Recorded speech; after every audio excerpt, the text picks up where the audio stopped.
Comme chaque matin, le soleil se lève sur la colline de Fourvière, embrasant la façade du lycée Saint-Just. Comme chaque matin, la sonnerie s'élève, claire et forte, et un flot d'élèves envahit les salles de cours. Comme chaque matin, cet imposant vaisseau se met en branle et file vers l'avenir, toujours avec la même envie. Mais ce matin, comme aucun autre, les couloirs sont agités d'une drôle d'effervescence. Ce matin, voilà 70 ans que le lycée accueille en son sein de jeunes étudiants en quête de savoir, et ses occupants sont bien décidés à le célébrer dignement.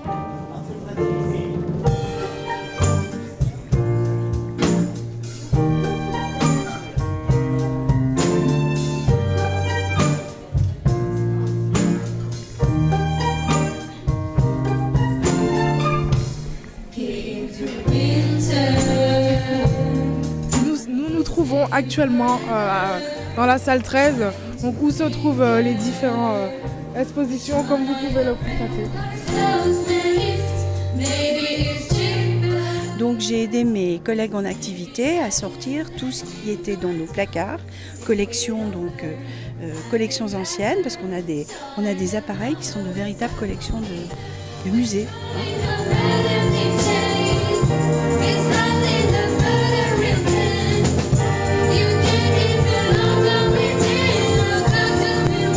C'est formidable. Moi, je suis sortie en 68 du lycée, donc ça, il y a longtemps. Mais bon, j'ai pas trouvé que les bâtiments, entre autres, avaient bien changé, ce qui n'est pas étonnant, vu les bâtiments anciens que c'est. Puis même la terrasse, où je me souviens, on faisait du sport. Voilà, donc j'ai reconnu quand même bien les endroits.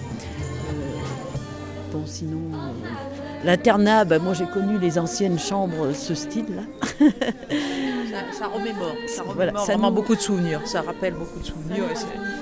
Ouais.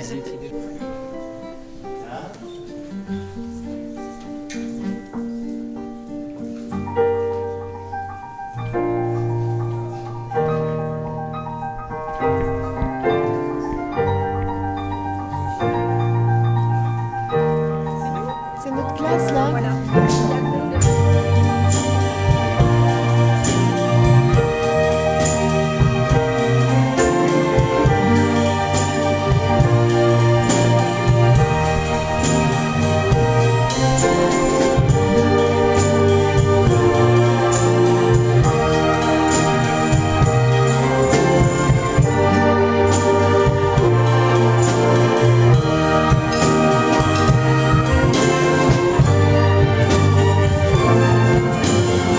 Saint-Just se met en scène finalement aujourd'hui.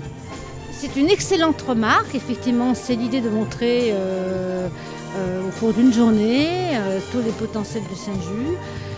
Effectivement, c'est un lycée artistique et culturel très fort, avec des potentiels extrêmement forts dans les domaines des langues aussi.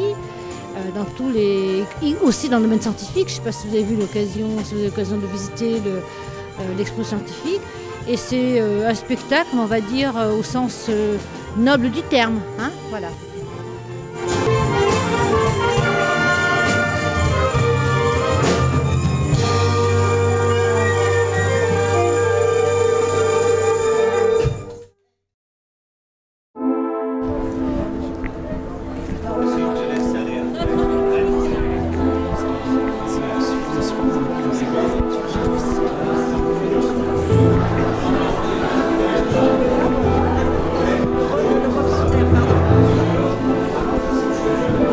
À la fois ce qui subsiste et ce qui change, l'émotion elle vient des deux, tout n'est pas pareil.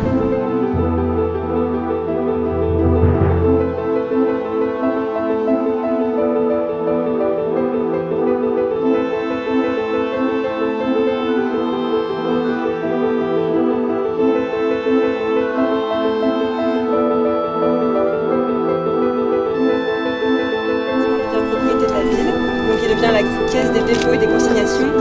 Il deviendra un hôpital pendant la Seconde Guerre mondiale où les soldats viendront se faire soigner ici. Première Guerre mondiale, excusez-moi. Et pendant la Seconde Guerre mondiale, les caves servent de refuge aussi pour les civils et les soldats aussi. Il est entretenu parce qu'il est ouvert pendant les...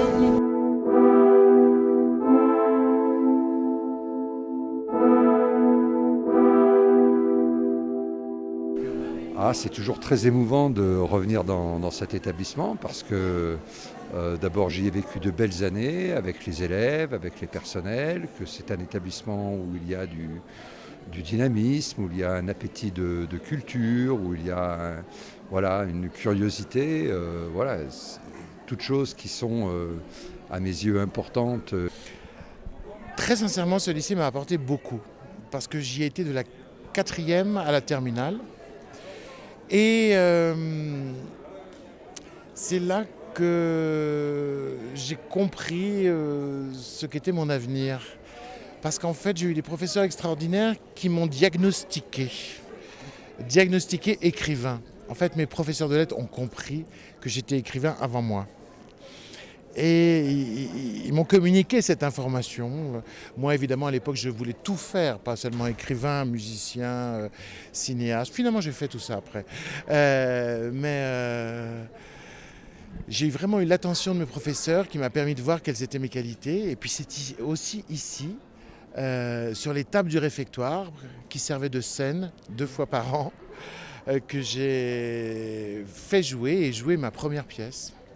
Voilà, alors ça m'émeut beaucoup parce que maintenant je suis joué dans le monde entier, de la Chine à la Russie aux États-Unis, et en fait ma première scène c'était là. Voilà.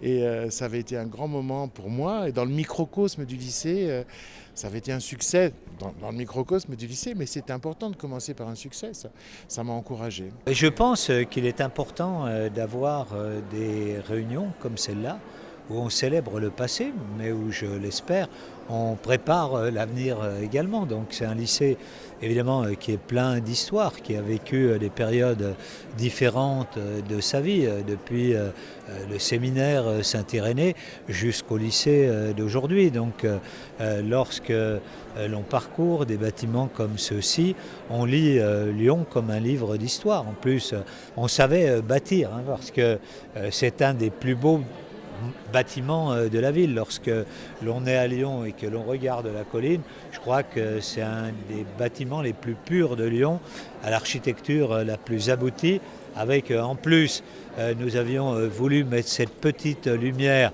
sur les toitures en 2008 qui, je crois, le surligne de manière assez magique.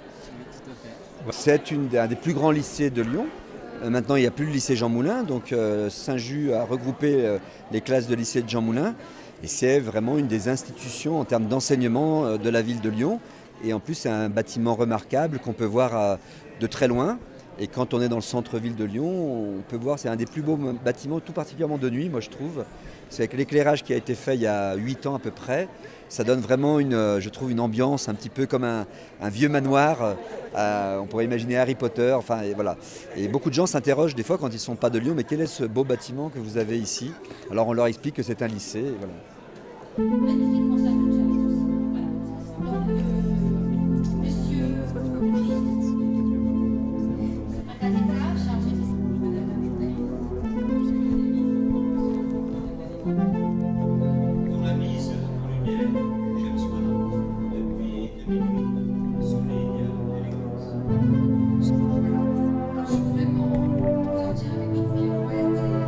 Le temps d'un souvenir, Saint-Just suspend sa course folle et se contemple avec émotion tandis que retentissent les éclats de voix oubliés de tous ses anciens élèves dont les murs avaient précieusement conservé l'écho. Il y eut des rires, des acclamations, des regards émus. Il y eut quelques larmes latentes, de la musique. Il y eut des discours, des remerciements, et ce fut tout.